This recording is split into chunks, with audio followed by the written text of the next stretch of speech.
बिस्मिल्लाहिर्रहमानिर्रहीम। अस्सलाम वालेकुम दोस्तों, आज आपके लिए ज़र्दा चावल की रेसिपी लेके आऊँ जिसमें हमने सभी टिप्स आपसे शेयर करने हैं ताकि अक्सर लोगों के चावल है जो सख्त हो जाते हैं तो वो सॉफ्ट नहीं होते।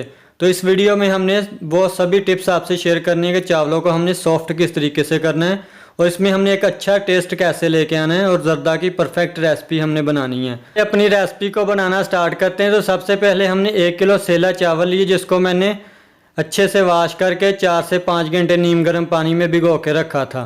तो ये पहली टिप्स है, तो इसको आपने फॉलो कर लेना है, फिर ही आपके चावल है जो सॉफ्ट होंगे।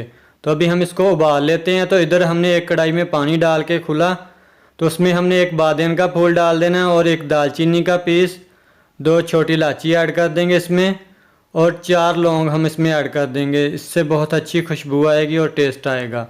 और इसमें हमने 2 चम्मच कुकिंग ऑयल डाल देना है और इसमें हमने डालना है 2 टीस्पून नमक। नमक का जो है ना, मीठे चावलों में थोड़ा सा नमक का जो टेस्ट है ना वो बहुत ही अच्छा लगता है, इसलिए हमने इसमें थोड़ा सा नमक डाला है।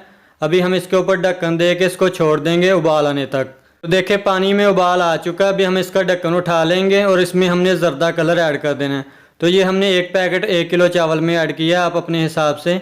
अगर आपको ज़्यादा कलर पसंद है तो आप इसमें ज़्यादा ज़र्दा कलर ऐड कर लें। इसको मिक्स कर लेंगे। मिक्स कर लेने के बाद फिर हमने इसमें चावल ऐड कर देने हैं। तो चावलों को हमने अच्छे तरीके से वॉश कर लिया है, तो इसको हमने इसमें ऐड कर देना है। तो ये लें, इस तरीके से हमने सारे चावल है जो इसमें ऐड कर देने हैं। उसके बाद हमने चम्मच से इसको एक बार मिक्स कर लेना है और मिक्स कर लेने के बाद फिर हम इसके ऊपर ढक्कन दे के इसको छोड़ देंगे 4 से 5 मिनट के लिए। उसके बाद हमने इसको चेक करना है। तो देखिए चावलों में अच्छे से उबाल आ चुका है और चावल है जो 5 मिनट हो चुके हैं उबलते हुए। तो अभी हम इसको चेक कर लेते हैं और इसको हमने फुल कुक नहीं करना चावलों को। तो ये थोड़े से कनी में रहने चाहिए चावल है जो 80% हमने डन करने हैं। तो ये देखें इस तरीके से आपने चेक कर लेने पकड़ के। तो ये चावल है जो 80% डन हो चुके हैं। अभी हम इसको फ्लेम को ऑफ कर देंगे और चावलों का पानी हमने निकाल लेना है। और इधर हमने एक कढ़ाई में 1 चम्मच बटर का लेना है और इसको हमने गर्म कर लेना है। ये देखें इस तरीके से। जब ये मेल्ट हो जाए फिर हमने इसमें ऐड कर देनी है 2 छोटी इलायची। तो ये 2 छोटी इलायची इसमें डाल देंगे खुशबू के लिए। और ये मेरे पास कुछ ड्राई फ्रूट है जैसे कि नारियल है, सौगी है और कुछ बादाम है।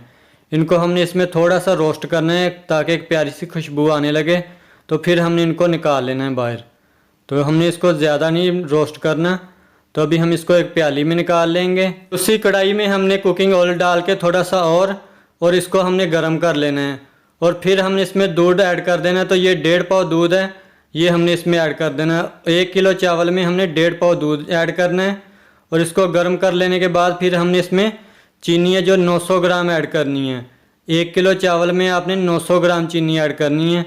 अगर आपको मीठा ज़्यादा पसंद है तो आप थोड़ी सी और ज़्यादा इसमें डाल लें। तो इसमें ये काफ़ी है इतनी चीनी। तो इसको अभी हमने चीनी को जो मेल्ट करना है, बस इसकी हमने चाशनी नहीं तैयार करनी, बस मेल्ट करना है। तो देखिए चीनी है जो हमारी मेल्ट हो चुकी है। अभी हमने जो ज़र्दा चावल जिसको हमने पहले उबाल लिया था वो हम इसमें ऐड कर देंगे। तो इस तरीके से थोड़े थोड़े करके हमने इसमें ऐड कर देने हैं और इनको हमने मिक्स कर लेना है। मिक्स कर लेने के बाद फिर हमने फ्लेम को हाई कर लेना है और इसका जो पानी है चीनी का वो हमने ड्राई कर लेना है, क्योंकि हमने इसमें दूध डाला था। तो इनको हमने अच्छे तरीके से ड्राई कर लेना है। दोस्तों अभी तक आपने मेरा चैनल सब्सक्राइब नहीं किया तो इसको सब्सक्राइब करें। वीडियो अच्छी लगे तो इसको ज़्यादा से ज़्यादा शेयर करें। तो देखिए अब पानी है जो इसका ड्राई हो गया। अभी हम इसको चावलों को सेट कर लेंगे अच्छे से। और फिर हमने जो ड्राई फ्रूट रोस्ट किया था वो हम इसके ऊपर डाल देंगे। ये देखिए इस तरीके से। तो सारा हमने ड्राई फ्रूट डाल के इसको छोड़ देना है 15 मिनट के लिए। फ्लेम हमने बिल्कुल ही स्लो कर लेना है, दम वाला। तो 15 मिनट के बाद हमने देखना है। तो देखिए 15 मिनट हो चुके हैं और चावल है जो हमारे सॉफ्ट और एकदम खिले खिले चावल हमारे बन के रेडी हैं। और अभी मैं आपको ना चम्मच से उठा के दिखाऊंगा कि चावल है जो जुड़े नहीं हैं, हमारे बिल्कुल खिले खिले चावल बने हैं। और ये अंदर से बिल्कुल सॉफ्ट होंगे, चावल है जो सख्त नहीं हुए हमारे। अभी हमने इसको एक प्लेट में डिश आउट कर लेना और फिर आपको दिखाते हैं इसकी फाइनल लुक। तो देखिए अभी हमने जो कुछ ड्राई फ्रूट बचाया था वो हमने इधर इसके ऊपर है गार्निश कर लेनी है अच्छे तरीके से। तो फिर हम इसके ऊपर ये रसगुल्ले इस तरीके से रख देंगे। अक्सर आपने शादियों में देखा होगा चावलों के ऊपर इस तरीके से रसगुल्ले, इसमें बहुत ही अच्छे लगते हैं और इसका बहुत अच्छा टेस्ट आता है।